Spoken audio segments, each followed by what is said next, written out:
In the heart of the city, where dreams intertwine, sisterhood's a melody, a rhythm so divine. When the world feels heavy and shadows start to fall, I'll be there to lift you through it all. In the glow of the sunrise, our spirits take flight. Together we're unstoppable, shining through the night. With every step we take, hand in hand we'll go.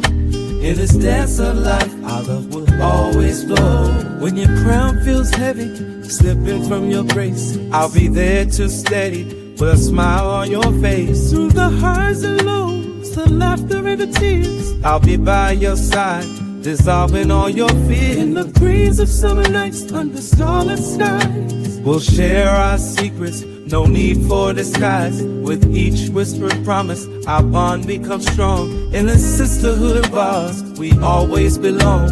When storms start to gather and skies turn gray, we'll find shelter together, come what may. For in unity's embrace, we discover our might. Side by side we'll conquer till morning light. With every heartbeat echoing the songs of old, our connection's timeless, a story to be told. Through festival grounds where laughter's abound, we'll dance to the rhythm of love we found. So here's to us and the journey we share, a friendship unbreakable beyond compare. For when life gets tough and dreams seem far away, together we'll rise and greet each new day. In the soulful harmony that binds us tight, our sisterhood shines with a radiant light. With every note we sing and every dream we chase, we'll lift each other higher in this sacred space.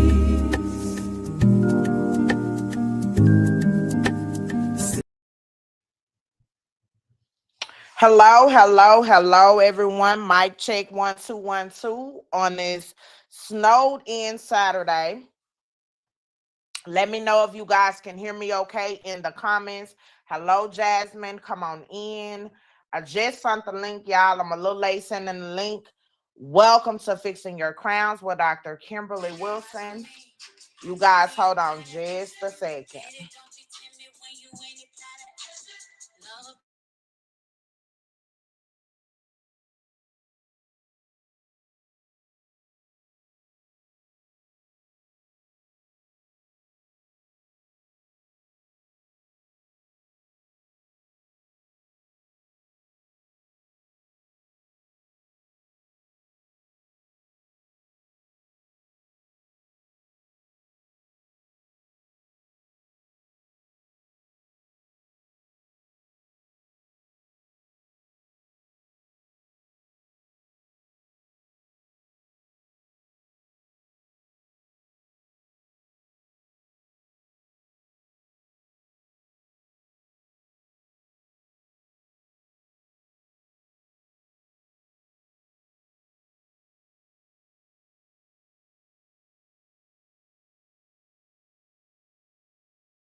Sorry, y'all. I'm coming. I'm having an issue. Y'all know I am the operational manager over Louisiana.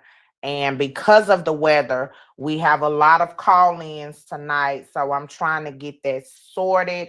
If you guys can hear me, hello, Anti. I have dropped the link in the comments. If you guys can hear me, hello, Miss Lynn. Hello, Miss Jasmine. Hello, everyone coming in. If you guys can hear me, let me know in the comments that you guys can hear me okay. Yeah, I'm about to have Brittany to call Miss Lisa, let her know about the coverage. I've already sent out a mass email so all of the clients know that it may be very, very tough. I'm not asking nobody to put their life in danger. So make it then, yeah. So Brittany is gonna call Miss Lisa. Miss Lisa probably email me or call me. So that's all we can do. I can't get out my driveway either. And you know I'm not going over the Texas Street Bridge for nobody. Okay. So yeah, so We'll just see, and I'm live, so we'll just see what they're gonna do. All right, bye. All right, y'all. Sorry about that. We got some people that says they not coming, honey, and ain't nothing I can do about it. I'm not asking nobody to risk their life because Kimberly will not do it. I can't get out of my driveway. It's nothing but ice. My little car just about to be. I've been ran into my gate before I got out of the driveway, so we're not gonna do that. A couple of my sites is far away. So a lot of them is just saying they not coming, they can't drive, and a lot of my clients knew that. So it is what it is. Anyway, happy Saturday. Thank you everybody that has joined us. This is part 2. I am going to bring Dequata on. If anybody did not ask her any questions from yesterday, please make sure you guys do so. Also, I have my sister from another mother, Anti, on. You guys know that she is a licensed advocate. And so she will also be providing some resources for us on tonight. So we are about to get started. Tonight, I want to talk to you guys about how your grief can turn into depression. I know a lot of you guys share your stories with me. I know Miss Emily has just recently lost her son. I know Dequata has just recently lost her father. And a lot more of you guys that may be listening and tuned in have lost a loved one recently and continually lose a loved one. Y'all know I just recently lost my brother, shattered my heart. So we're going to talk about, we thought that it'd be a great idea to give you guys some tools and some resources to help you guys handle grief and how to recognize the signs that it will be turning into depression, because it can and it will. So hello, Miss Lynn. Welcome all, welcome all. Let me drop the link again just in case you guys missed it. And again, this is Fixing Your Crowns. Also, guys, we cover a lot of topics, but what we try to make sure we do over here is give you guys an outlet and also allow you guys to be able to learn vital information that is going to improve your quality of life and the quality of life of your family. So we don't just do mental health. We don't just do domestic violence. We talk about everything because life is lifing for everybody. So when I pick topics, it either be a topic that you guys have requested, or B, a topic that I know that is going to reach someone, teach someone, and bless someone.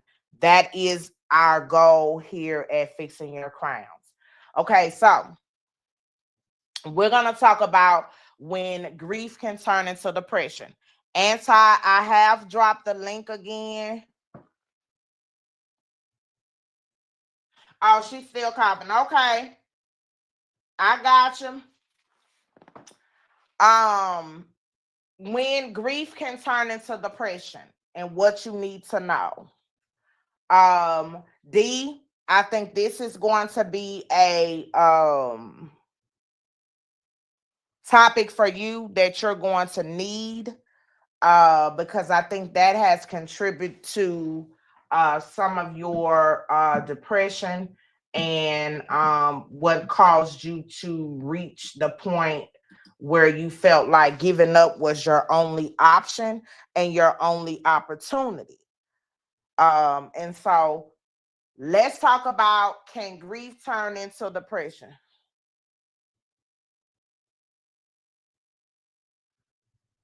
Lord have mercy. I got my site supervisor's job blowing my phone up. Some of them want me to fire people. Y'all know I can't fire them because they can't come in. But I got some of my site supervisors that is pissed because they have to try to make it in. So they not happy.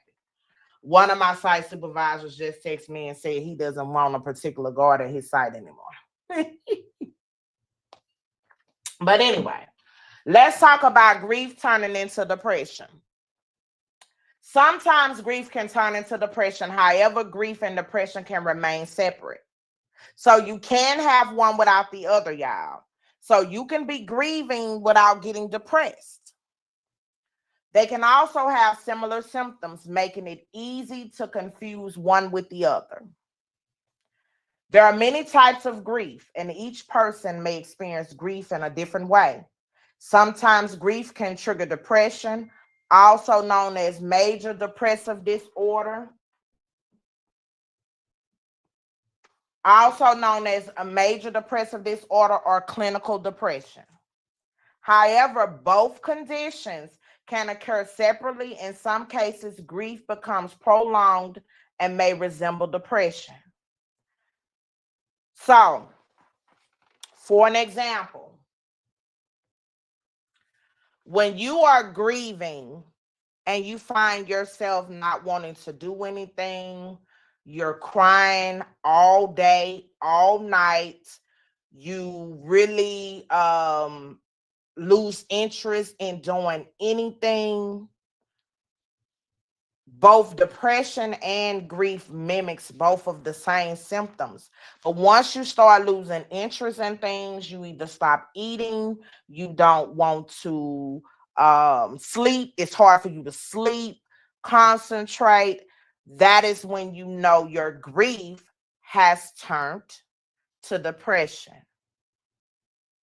So, how many of you guys in the audience that has had grief or grieving now that you may think from the description I just gave you guys that your grief may have turned into depression? Anybody want to talk about it?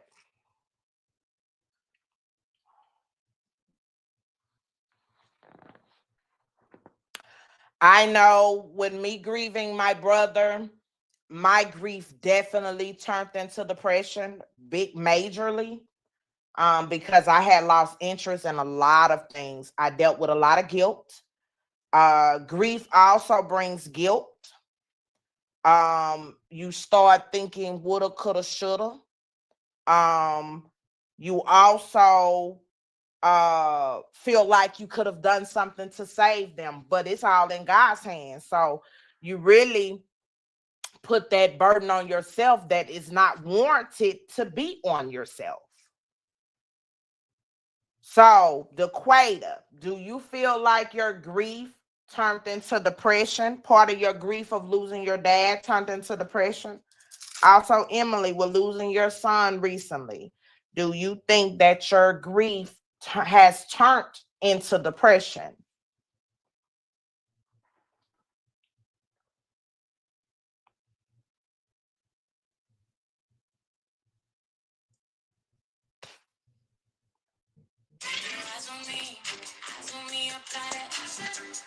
Hold on just a second, y'all.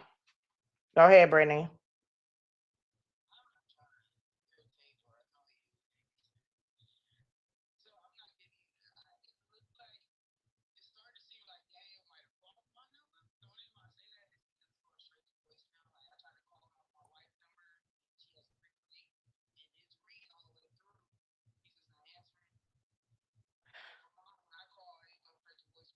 Yeah, I got it.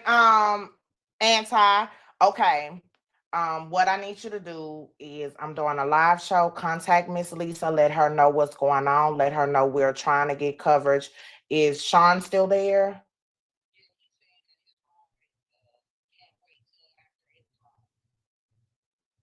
Oh my. Yeah, let Miss Lisa know what's going on and I'll follow back up with you in a few. Don't try to call Daniel anymore. Daniel is a no call, no show because I understand he can't make it. However, communicate that we all grown. All righty. All right, y'all. That's my phone been burning up all night. Okay. I did get your message, Anti, and I forgot about that. So you're good. Just answer what you can in the chat. Y'all, Anti is dealing with a cold, so she's not gonna come up on the panel, but she is in the chat to answer any questions. Yeah, they are familiar. I'm gonna go over some more. Yes, a lot of it. My dad called me every Sunday, and I don't those calls anymore. I definitely understand, D. And so when we're dealing with grief, we associate that grief with loss. We associate our grief and our feeling of loneliness because we no longer have that person around. And so we begin to mourn them by missing them because we no longer can call them in the physical flesh. We no longer, and they no longer can call us in a physical realm.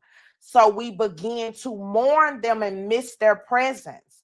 Now, that is all a normal sign of grief.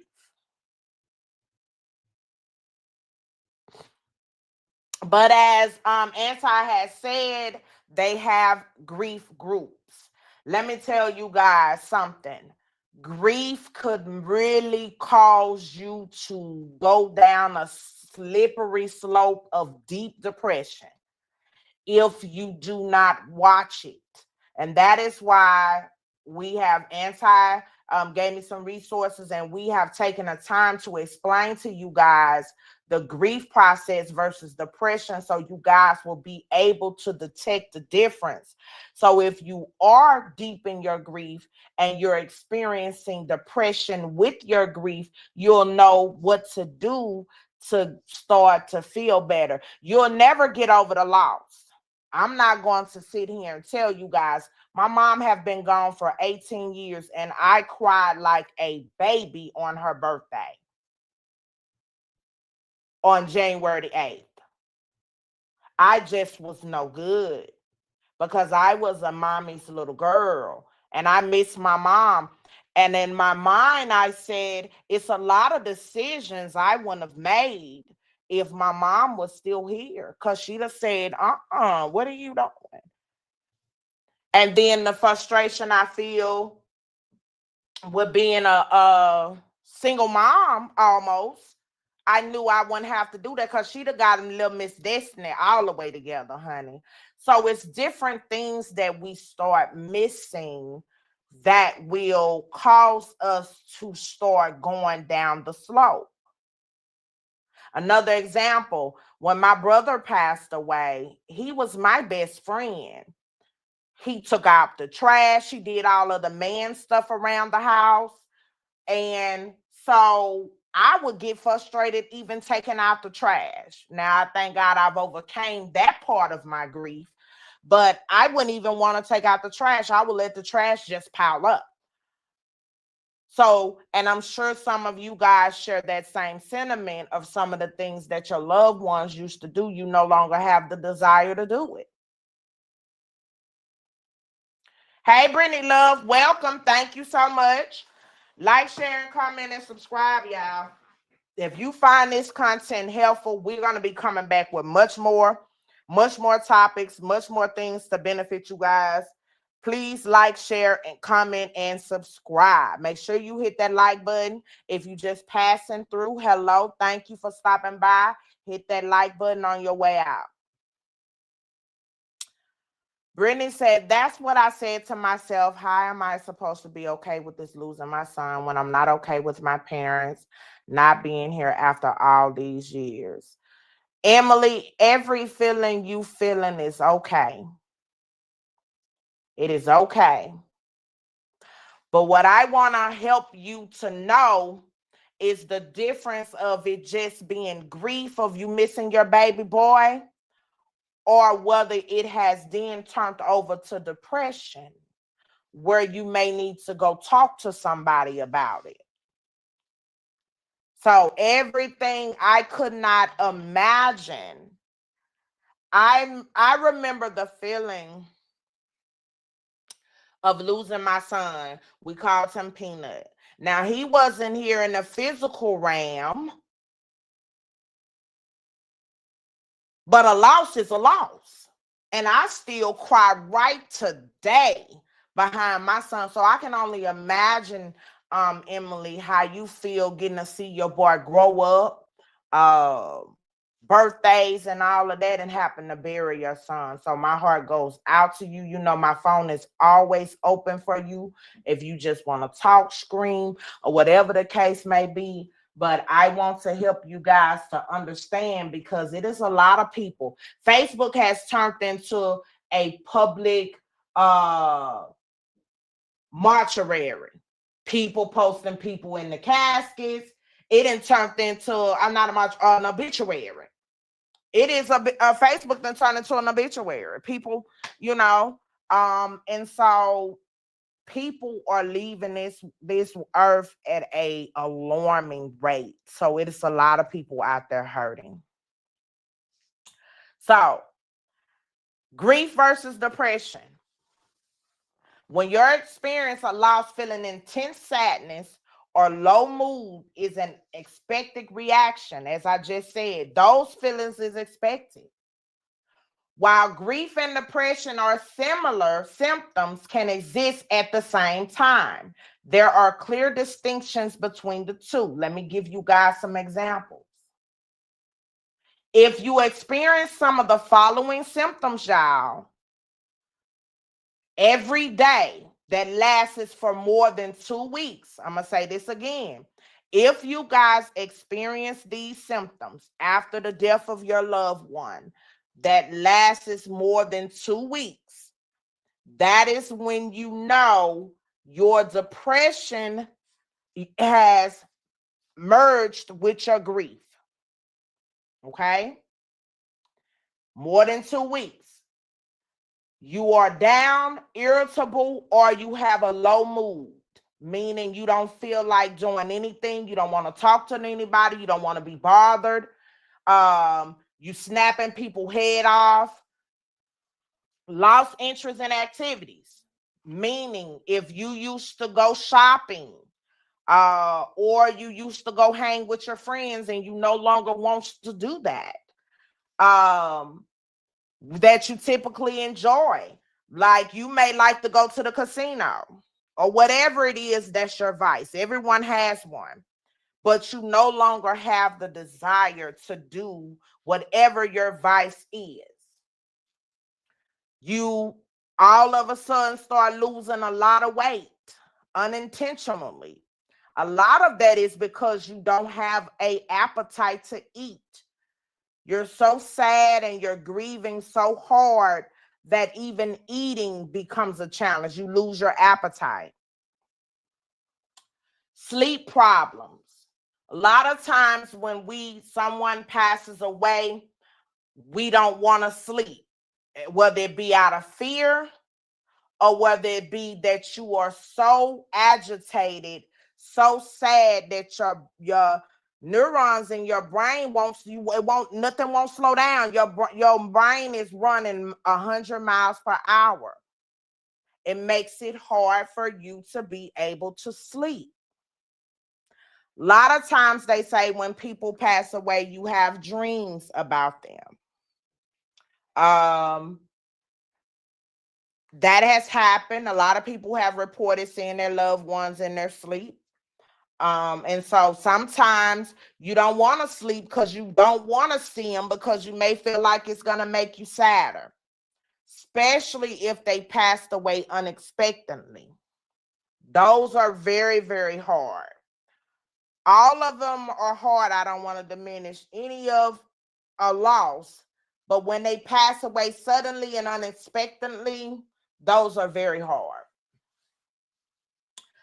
I talked about agitation. You're very agitated. Can't nobody talk to you. You are unapproachable. You are very aggressive in nature.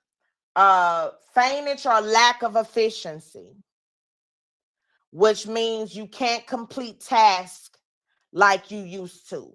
You're not efficient in doing certain things. Like you go to pay a bill and you forget to pay the bill. Or you forget to pay all of it. That's just an example. Or if you in school, you're taking a test. You know you usually pass this test easy breezy. You done got up there and got a whole cold F. And for my overachievers, F is just not acceptable. I know coming up in college, I got an F, I'm crying. And so those are some of the examples of a lack of efficiency. You feel worthlessness. You feel guilty.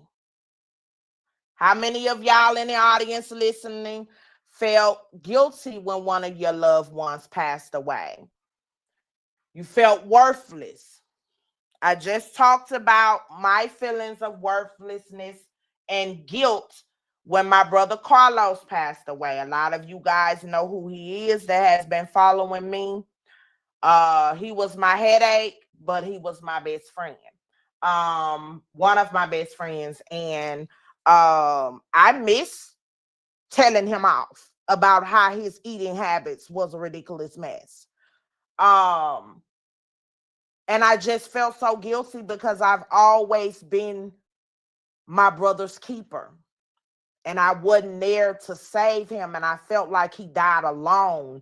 And I left him. And so I had to go through that grieving process. I also had to have my faith up where my pastor prayed over me to help me release some of that guilt. So whatever it is that makes you guys feel better, if you are experiencing any of the above things that I have shared with you, get with someone you trust. If you are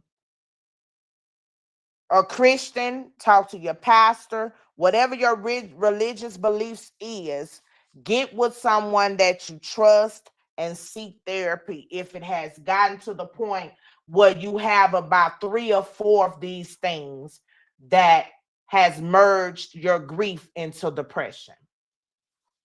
Next one is frequent thoughts of death or suicide, which means after you have lost a loved one, you don't feel like you can no longer go.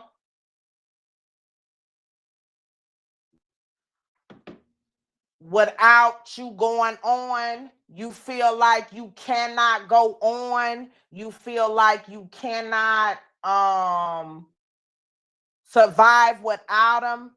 That is another form of depression merging with grief. So, Zaquata, now that I've went over that merge, do you feel like your grief contributed to your decision to try to commit suicide? Also, Emily, how many of these are you experiencing at the current moment? Uh-oh. It's back sleeping again.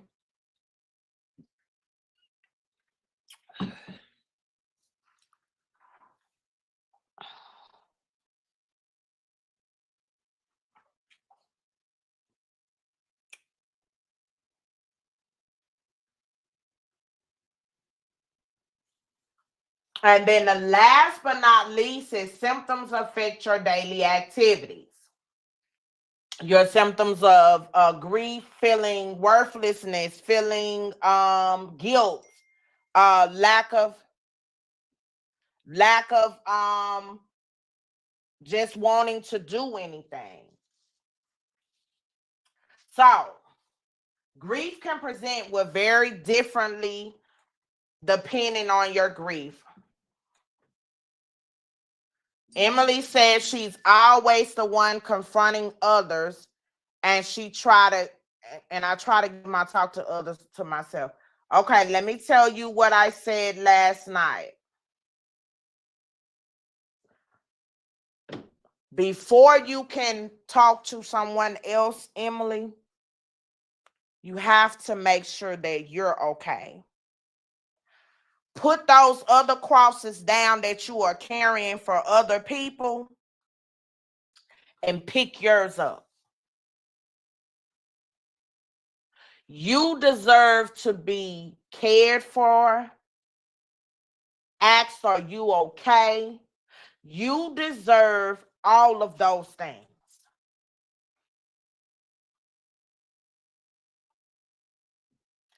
And stay away from anybody that is not giving it to you.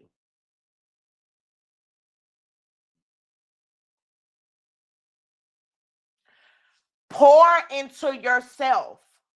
Focus on healing for you. And if it's too much for you to bear,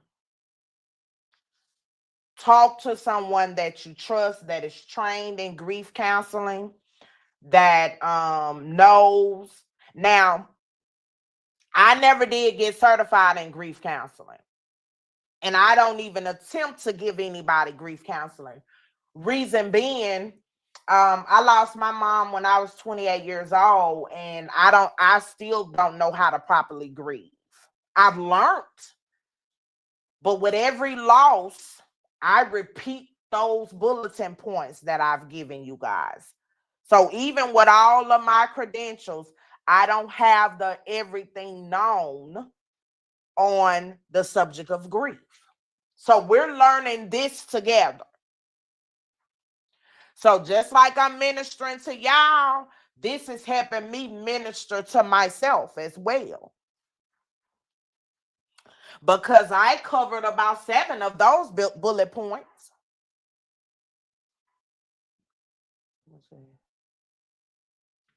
And it was, and finding out that another close family member who has it now. Yes, that can do it as well. A family member, you find out what your dad passed away from, and then you find out another family member has it. You get really scared. That's understandable. That's understandable. So I'm going to go over, I just went over how depression, the signs of depression, once it has merged with grief. Now let's talk about the symptoms of grief. And you guys going to really see how common some of the experiences is with depression and grief. One of the first signs of grief is shock, sadness, tearfulness, crying at anything. If you see a picture of your loved one, you hear a voicemail, you hear something they used to like, or in whatever the vice is, it will send you into tearfulness. Numbness. That is the body, the mind way of dealing with shock, of the losing someone. So you become numb to be able to process the loss. Denial or disbelief. You deny, like, no, they ain't really dead. Y'all stop playing. You joking. Or you wait on them to call you because you like, no, they can't be really dead for real. Or if they died in the hospital, you like, the hospital got it wrong, man. They gonna call me. You very angry. Especially if they passed away in the hospital or it was a tragic death. You feel like somebody, you go to blaming people. The doctor didn't do enough, or whatever the case might be. As I stated, I was very angry because I felt like I should have been there to get my brother to the hospital, but he still would have left because that was God's will. Now, my healed part of me knows this, but when you're going through grief, you don't care about none of that. Difficulty concentrating. Now, that was one of depression's bullet points. Physical symptoms such as chest tightness or upset stomach, Trouble sleeping or sleeping too much.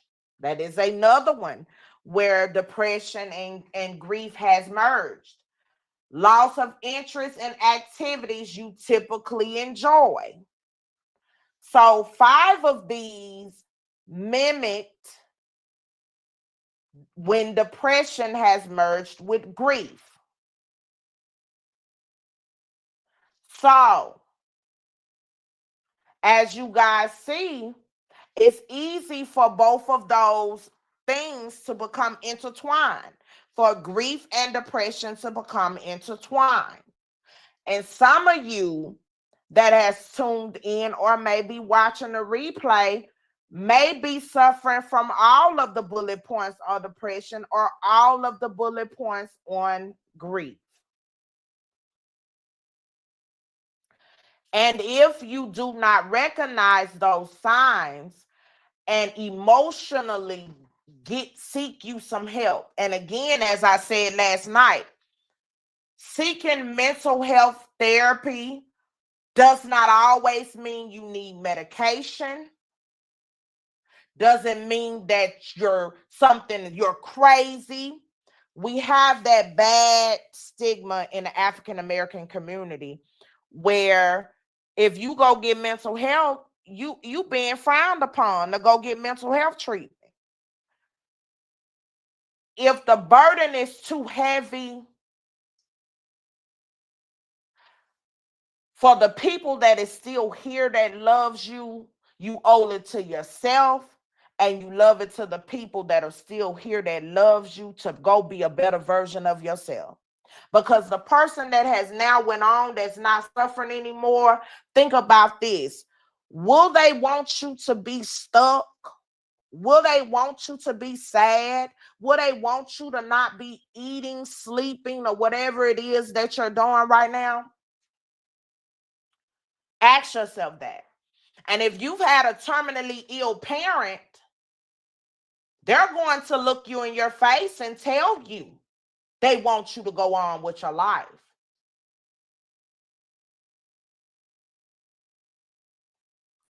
My mom, God rest her soul, she looked me in my face and told me to go on. And I did not. It was tough. Because my mom was the first person in my family of significance that I lost. My mom is the only one out of her brothers and sisters that is deceased.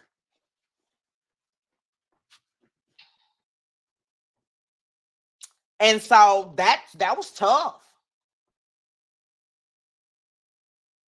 So grief and depression can merge. Also, a lot of people describe their grief. It comes in waves.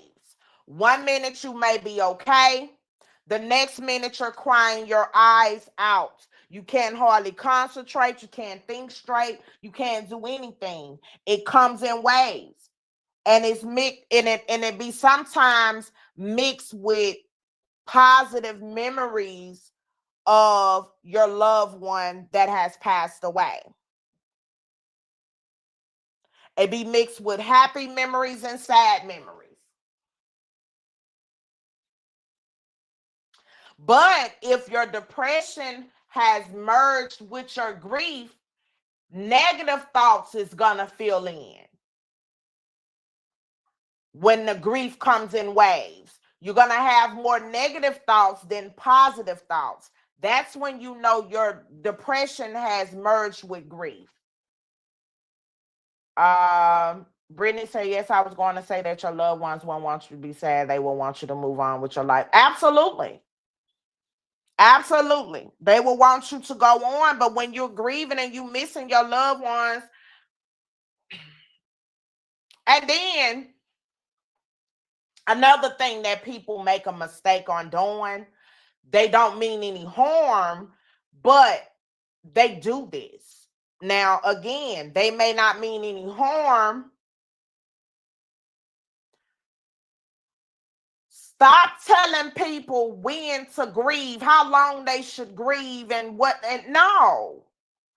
And then If you can pick up the phone and call your mother or father, if you still have your mother and your father in your life, then you don't know how that person feels. You can't relate. So you can't tell them how fast they ought to be grieving or how fast they should be feeling or how fast they should whatever. Because you can still pick up the phone and call your mom or your dad or in Emily's case, your son. You don't know the feeling of bearing a child until you have to bury one. So you can only sympathize with her, but you don't know how she feels. And if you still got your parents, unless you've seen the casket close on one of your parents, you can't tell nobody how to feel. You can offer your condolences. You can offer to do something if they need to. But people got to stop putting their mouth on how people should feel. The audacity. Now, if you feel that your loved ones are going down a slippery slope of merging guilt with depression, then that is when you say, hey, I notice you haven't been yourself. Go get them some resources. Say, hey, I got you some resources. It's here when you need it. I'm not calling you crazy. I'm not anything, but here's the resources. And they may be mad at you a little bit, but once they reach the bottom and they feel like they need it, they'll get them resources and call somebody. But we have to stop trying to make people feel the way that we think they should feel, because you're not them. You're not walking in their shoes. And if you've never walked in their shoes, don't try to tie them up. Grief will impact us all. One day somebody will be grieving over us. But grief is something that will impact us all. And so stay away from people that try to tell you how you need to be feeling. That is inappropriate. You're very welcome, Emily. Very welcome.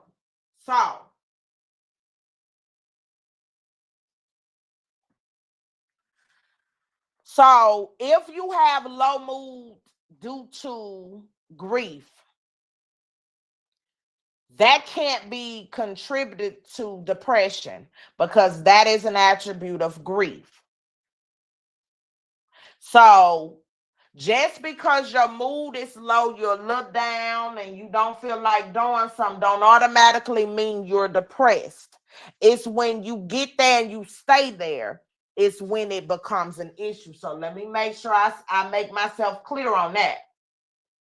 Just because you may be feeling down, now, when you know it's an issue is 2 or 3 months after someone has passed away and you still not eating, you still not sleeping, you still have no desire, you haven't healed in no area.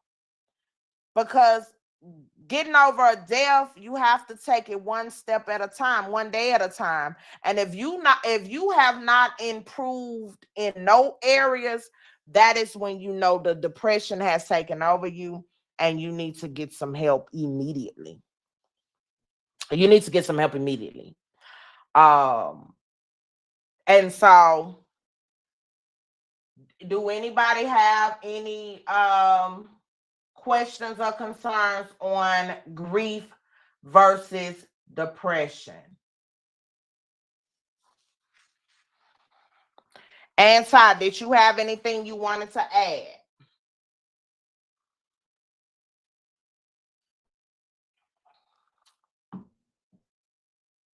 Emily, do you have someone you can talk to?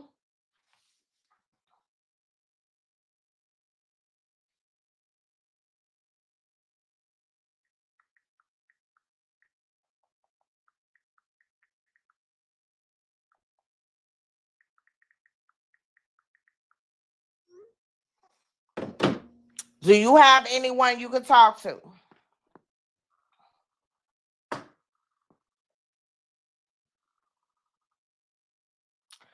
Zaquata. Yeah, these sites. Oh, Lord have mercy, Jesus. Zaquata, do you talk to anyone about the death of your father?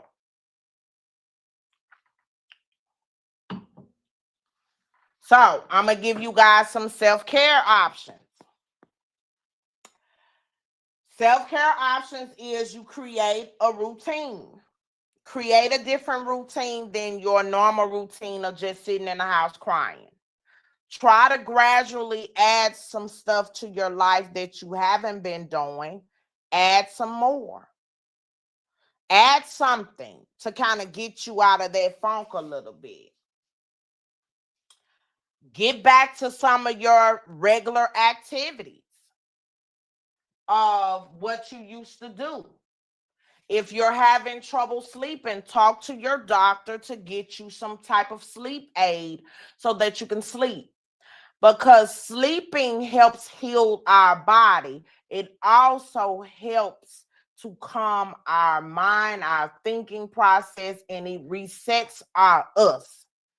So sleeping is vital. And if you're lacking sleep, you're going to cause more health issues. Talking with a supportive friend or family. You definitely want to get with someone, a good friend or family that can definitely be a listening ear. As I said, somebody that ain't going to try to tell you what to do, how to do, and when to do. It's important that you talk to someone that is neutral, and it really will be helpful if you talk to someone that is trained in handling grief. Anti said getting into individual counseling or grief group. It is a lot of grief groups on Facebook or in your local community. You can try to find some.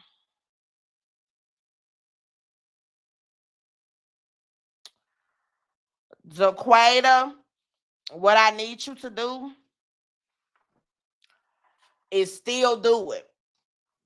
You need to talk about it. You need to get it out. Holding it in is not healthy. Even if you got to talk about it and cry, you still need to get it out.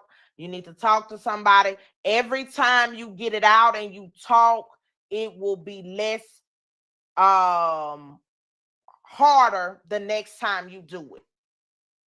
You won't feel the need to cry. The more you talk about it, the more you say how you're feeling, it'll get easier. But not doing it is going to cause you to continue to merge your grief with depression. Because what you explained last night, you are experiencing almost all of the bulletin points on depression and grief merged together. Brittany said sometimes talking. Okay, I need to get my glasses. I don't know why I don't got my glasses on. Sometimes talking to others that have had family members that have passed away, it may help. I agree. But sleeping and eating is very important. Yes, sometimes it helps just to have someone else that listens. Absolutely. Maybe journal down what you're feeling. Journal helps a lot, y'all. Brittany stated journaling. Journaling is a very powerful tool, not just with grief, anything that you may be going through mentally, overcoming trauma, anything. Journaling is a major part of therapy that is used quite a bit. Writing down your feelings help you to align your thoughts. And I highly recommend journaling, no matter what you may be going through. Journaling will help you out tremendously. It helps you put your thoughts out on paper for you to go back at a later date and read it. It also helps you appreciate your journey of where you've came from. Because if you journal something that you've went through and you go back into your journal and you read how far you've came, that helps you to appreciate where you're at. It helps you to look at yourself and know where you're at, where you're going, and where you're headed at that point in time. I could not advocate more for journaling. Journaling is top notch up there. Middle school says journaling is a metaphorical mirror. Absolutely. I just said that. Journaling helps you look at yourself because it's your thoughts, your feelings, and you can be as raw as you want to be because it's your journal. Back in the day, we used to call it a diary. Same thing, except your diary has a lock and key. If it makes you feel better, go get you a journal with a lock and key where you can lock your stuff up. Because people be nosy now. If you got some people around you that nosy like to snoop in your business, go get you a diary with a lock and key so your intimate thoughts will be private. So people out there, don't pick up nobody's journal and read their intimate thoughts. That is a violation. To pick up someone's journal and read their personal thoughts. That is violating them in the worst way. Miss Lynn says she's praying for Miss Laqueta and keep you in your prayer. I will always pray for you as well, Miss Lynn. I know you lost your husband, and I know you may be experiencing some of these things as well. I know you also are going through your own sickness as well. So I know those things are kind of merging together with you as well. Brittany says, yes, it can help you to see how far you've came and be happy about it. Absolutely. Absolutely. Absolutely. You can see yourself. And just for an example, you may be journaling every day by how sad you are depressed, you are just a hot mess. And then a month from now, you may have graduated from them feelings and your journal entry is, I'm excited. I went out today. I usually don't go out. And you start looking at your progress. That makes you feel good inside. For an example, you go out and buy you some new clothes. You go out and you looking cute. You looking good for the men. You know you looking handsome. You sharp. The ladies, you looking beautiful. You know you looking good. That makes you feel good in the inside. You stay in the mirror a little extra when you know you looking cute. You gonna stare at yourself a couple of times in the mirror. Give yourself a once over. Hold up, yeah. Oh Lord, I'm mercy.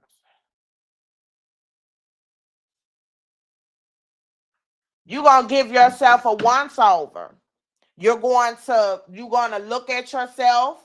You're going to feel good. And when you step out, you're going to feel confident because you got on that new outfit. You know you looking cute. It's going to have your swag a little different.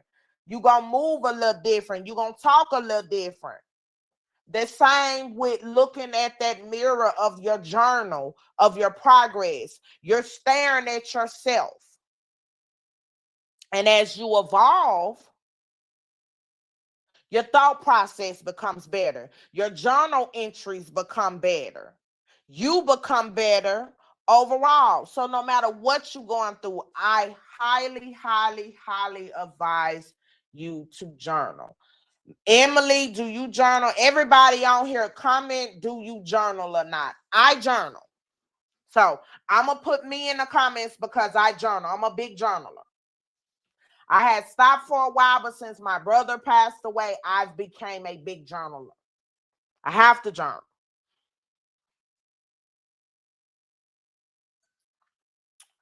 Do you guys journal? Anti, do you journal? Middle school, do you journal? Everybody that's on, do you journal?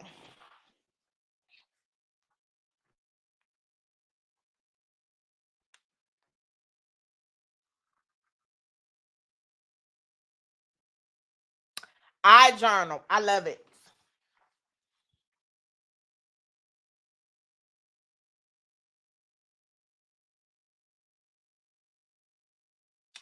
Insert yourself in someone else's journey in order to measure your own progress because we are soft on our own selves and flaws.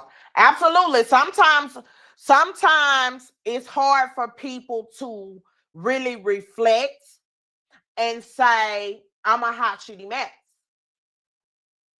We wait on other people to tell us. Sometimes it takes people a while to get to the point where they can check themselves. So looking at other people and being able to see stuff for yourself and see how other people may go through what caused you to check yourself as well. You want to start back. The feelings that you're having about your dad, your health, your family members' health, you need to start back journaling. Okay, I'm going to issue a challenge to you guys. Everybody that's saying they haven't journaled, I want you to get you a notebook. I want you to get you a notebook.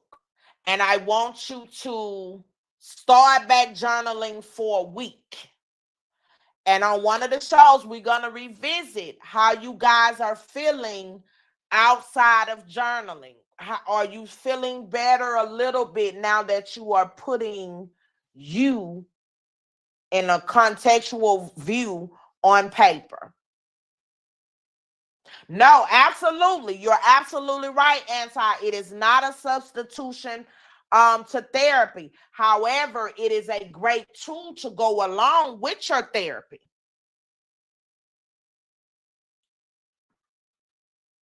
I've recommended a lot of patients to journal.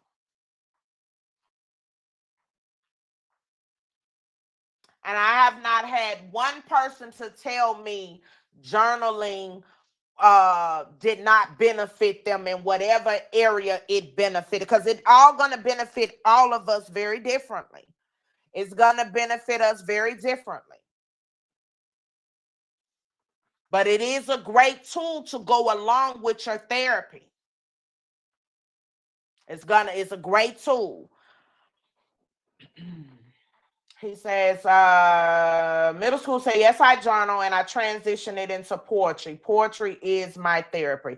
Absolutely. Poetry, spoken word is experience, a cadence of your thought process, of different experiences. It's awesome. Great, awesome form of therapy. I agree. I do journal, but I haven't did it in a while. Okay. Try to do it, Jasmine. Try to do it, Zaquata, and everybody that is not currently journaling. I want you guys to try to do it a whole week. Making entries when you first get up in the morning, when you going to bed, or how whenever you can journal. And then come back and let me know. Emily, I think journaling will do you very well as well. And you guys let me know how y'all feel. Did it add something? Did it help you release the load? Whatever that load may be, what did it add? But as Anti has said, it is not a substitute for therapy. If you are suffering from those bulletin points, I highly recommend you seek some type of help. I highly recommend it. I highly recommend it. So, If you are just dealing with grief, you can do some of the self-care options that I have mentioned. But if you are merged with depression, I highly recommend, as I stated, you to seek some type of therapy in your local community. Also, guys, let me take this down. If you know someone, how do I do that though? I don't know how to do it. If you know someone that is suffering from depression, or they are attempting to commit suicide, or they just really need some help and some resources, you can dial 988. You can remain anonymous, or the mental health hotline is at the bottom of the screen. You can dial 1-866-903-3787, and you can remain anonymous.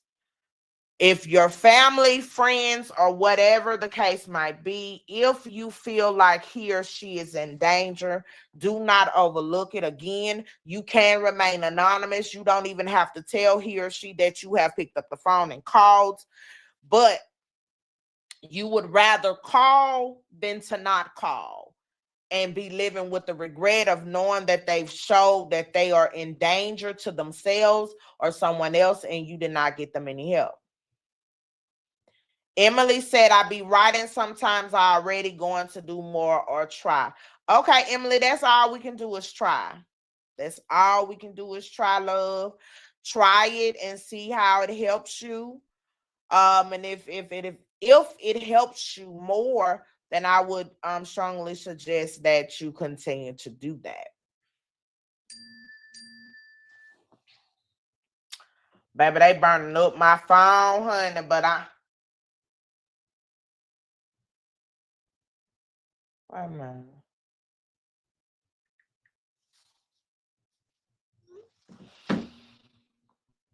So those are the things that when you're mixing grief together. Last night we also talked about one other depression that I noticed a lot of you guys are suffering with. It also goes with grief and depression. Once your grief and your depression merges, a lot of you guys are dealing with what we call high functioning depression, which means you're grieving, you're depressed, but you're still going to work. You still doing your daily activities. You still doing what you need to do for your kids. But behind closed doors, you are a hot mess. You're crying, you're irritable, you won't eat, you won't sleep. That, ladies and gentlemen, is considered high functioning depression.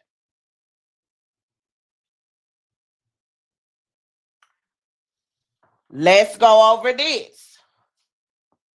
Yeah, writing everything down does help, Brittany. Depression is a mental health condition that affects 1 in 6 people at some point of time during their lifetime. A lot of people will lie like they ain't never been depressed. They're in denial. But depression have and will affect 1 out of 6 people in their lifetime. Okay. It can take many shapes or forms, and it affects people in different ways. One of those different ways is high functioning. Oh my God. Oh my God. High functioning depression is one of those. A lot of people think because you depressed, you sad, you down and out, you are won't eat, won't talk. But high functioning is totally opposite. In front of everybody, you appear to be great. You appear to be excellent because you have put on a mask. How many of you guys that is watching in the comments have showed up, but in the inside, you broke? You're broken. Your heart is in pieces. You got that lump in the back of your throat because you are about to cry and you're putting on a smile and a happy face, but in the inside, you are a hot mess. But you've put on these masks to pretend like you're okay, but you just one comment away from busting out crying. How many of you guys in the comments? I'm going to raise my hand.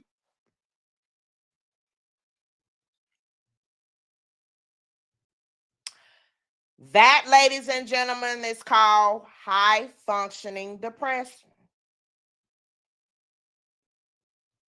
You show up because not showing up is not an option. But you can't wait till you get done doing what you need to do because you want to go somewhere and cry.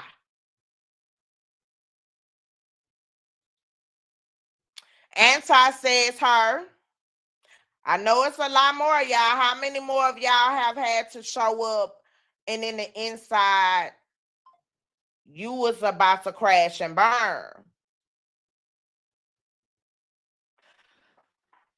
So what we're going to do tonight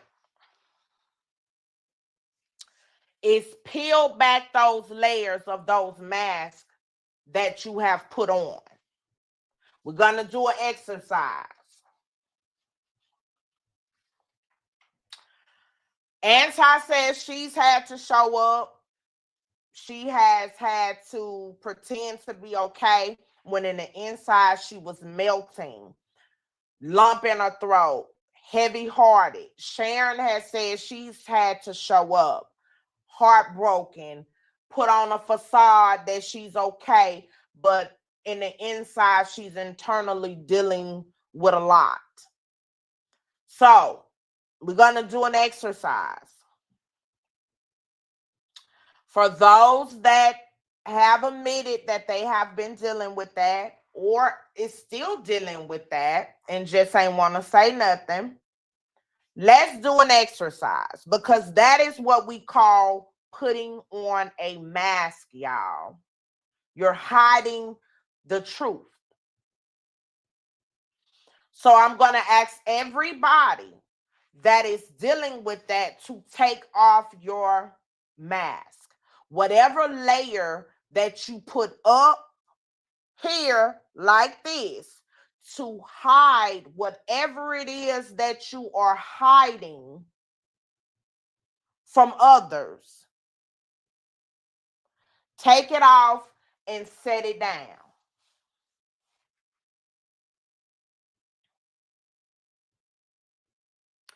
Because in that moment of setting it down, the only way to get through it where you won't need a mask is to deal with it. So tonight, ladies and gentlemen, we're going to deal with it. You don't have to share whatever's behind the mask if you don't want to, but take it off for me and set it to the side.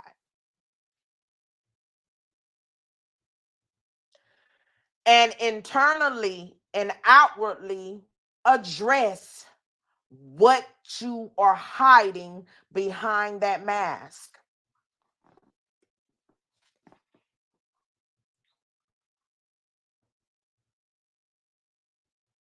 Look at it.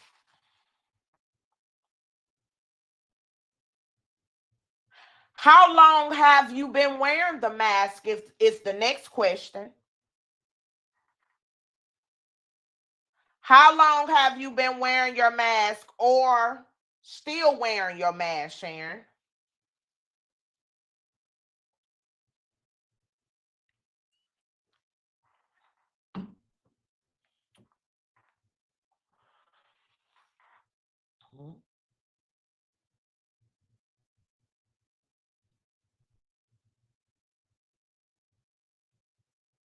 Hold on, yeah.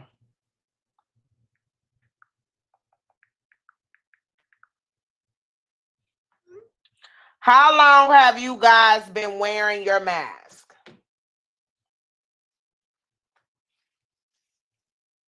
How long? Also ask yourself, how was it easy to take off?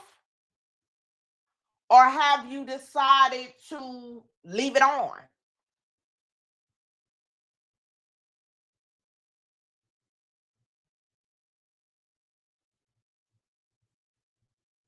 because what's under the mask is unbearable for you to face. So if whatever is under your mask is too unbearable for you to even take it off to reflect on what you're hiding, that is when you know it's time to get you guys some help. It's time to talk to somebody. When the burden is too heavy for you to face it yourself, it's time to get some help. Because usually we can put up with our own shit if can't nobody else put up with us. We can put up with us. And anytime the load that you're carrying is too much for you to handle, it's time to go and seek therapy. Physical activity or exercise also can help with depression. Absolutely, because you're moving. You're not stuck in a rut. You're not stuck in whatever mind state or mind frame you're in at that moment. You're moving, which helps decompress your racing thoughts. Exercise is perfect.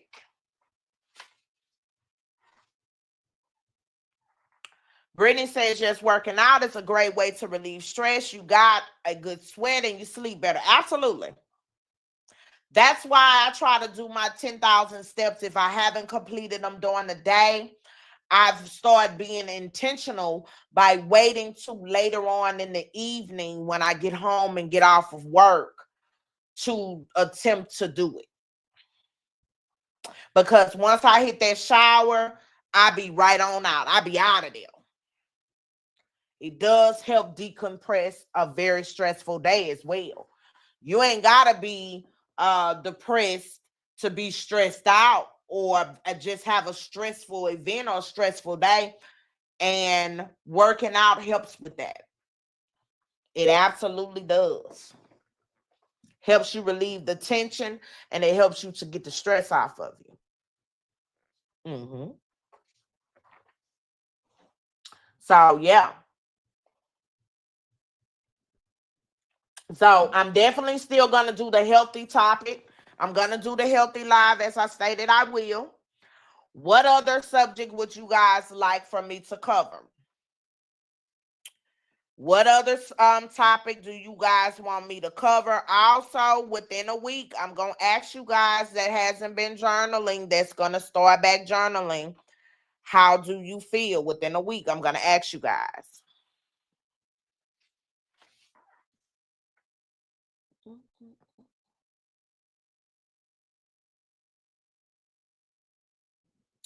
So, name some topics. Y'all inbox me.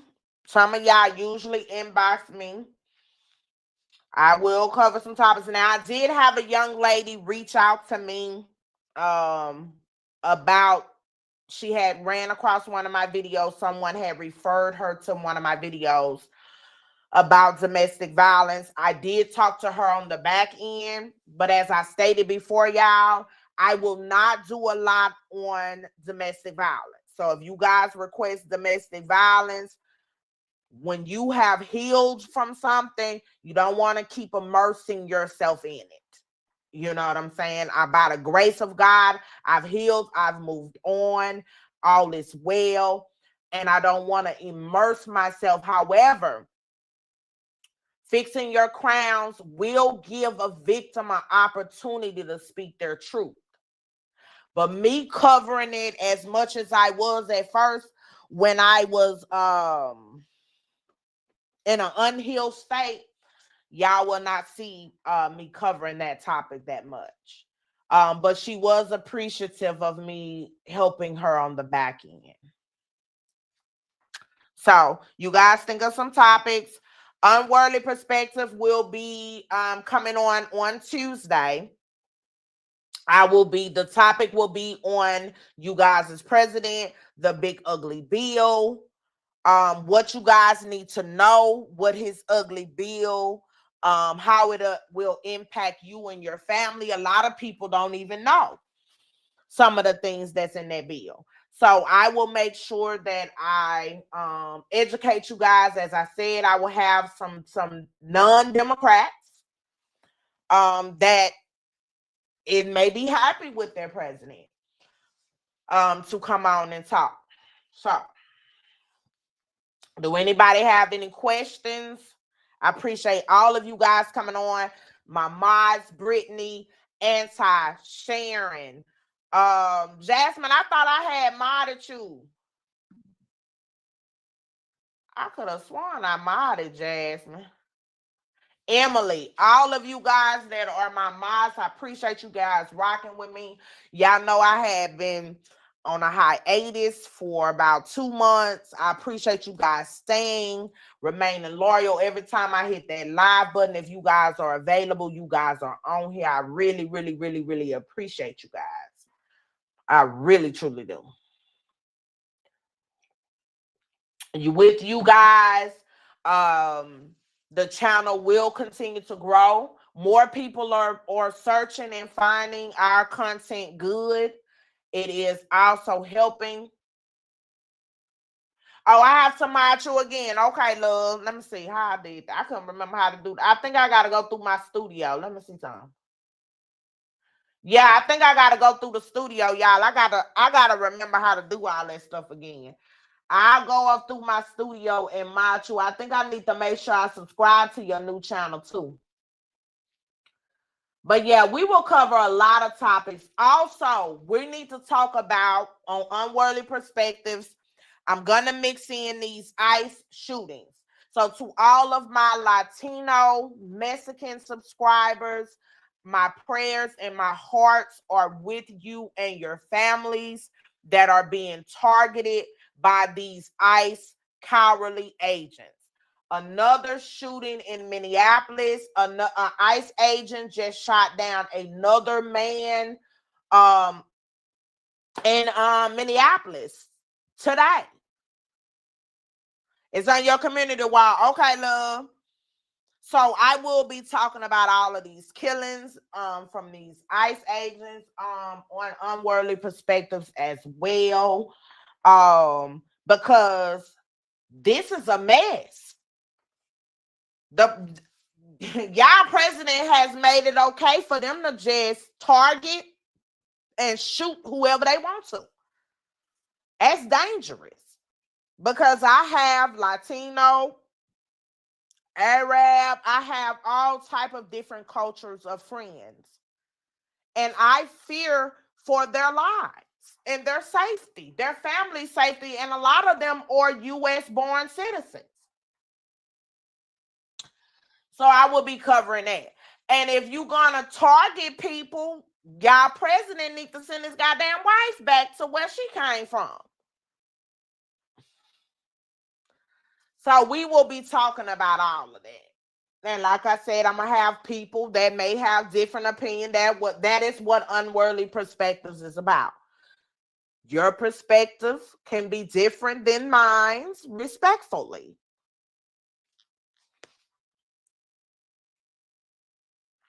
So that will be airing again on Tuesday. I am going to repost I forgot to do it, but you guys need to check out one of the shows where we had a pastor on, and he had the audacity to go to talking about what men like, and I ate him up on there. I am going to repost that, so you guys be on the lookout. Unworldly Perspectives was one of my shows before I came out with Fixing Your Crowns. And on Unworldly Perspectives, as I told you guys, anything goes on there. The topics are very broad, and we get down on that particular show. So I look forward to coming back out with that because, yeah, it's uncensored. I love it. It's uncensored. So I'm working on the graphics, working on all of the stuff for the show. And so you guys be on the look. We might be snowed in till Tuesday. So I ain't got nothing to do. You ain't got nothing to do. Y'all join the show. We're going to talk about y'all president, his buffoonery, everything he got going on. And we're going to get into it. Thank you so much, Brittany.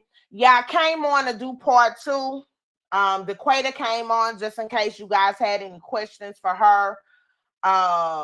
Anything you guys wanted to address with her, she came on. So I appreciate you, DeQueta, for coming back on and making yourself available for any of the ladies that had any questions or concerns. Anti, she's a little bit under the weather. She was gonna come on the panel and give you guys some good gems, but she'll be feeling better soon, so she'll be back on the panel. I'm gonna get with Liz. So if you watching, you let me know what your schedule is, and when you want to come on as well. So I'm about to get off of here, y'all. I appreciate all you guys shares, you guys likes. I appreciate all you guys love and support. I will be back live more regularly. I got to go figure out how I'm gonna get some of these different sites covered. They have blowed my phone up, which means some people ain't showed up. So it's a hot mess right now far as coverage is concerned. One of my guards has abandoned the post. He just left. So I got to call the client to see how they want to proceed because I can't come. I'm in Bossier City. So the bridge is completely closed. So I got to go handle that, y'all. So y'all stay safe. Y'all make sure y'all stay warm. Leave your faucet dripping tonight if you don't want your pipes to freeze. Leave your stuff dripping. Make sure you don't leave your pets outside and all of that good stuff. And keep your phones and stuff charged just in case your power shut off. So I'm going to get out of here, guys. Y'all stay blessed. I'll see you guys soon for the next hot topic. Y'all be blessed. Have a good night.